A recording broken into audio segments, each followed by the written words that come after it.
আদর্শ অন্তরকের তাপ পরিবাহিতা কত হয়ে থাকে? এটা হবে 0। নেক্সট বলছে 10 তার দৈর্ঘ্য প্রসারণ গুণাঙ্ক 17 × 10⁻⁻6 পার ডিগ্রি সেলসিয়াস হলে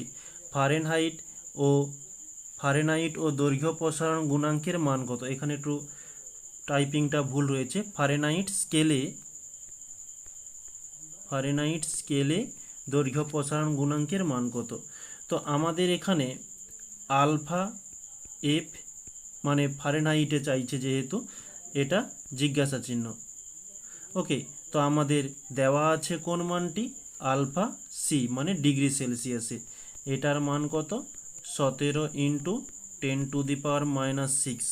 ওকে, এবারে এই ফারেনহাইট এবং সেলসিয়াস স্কেলের মধ্যে সম্পর্ক কি হয়ে থাকে সেই সম্পর্কটি আমরা লিখে নেব, যে ফারেনহাইট সমান হয়ে থাকে 5/9 সেলসিয়াস।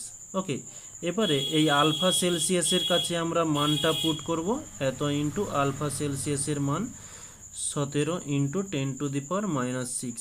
ওকে, তো এই 17 5 85/9 × 10⁻⁻6, 85কে 9 দিয়ে ভাগ করলে 85কে 9 দিয়ে ভাগ করলে আমরা পেয়ে যাব 9.44 করে চলে যাচ্ছে, তো 4/5 আমরা করতে পারি, এত ইন্টু 10⁻⁻6 এত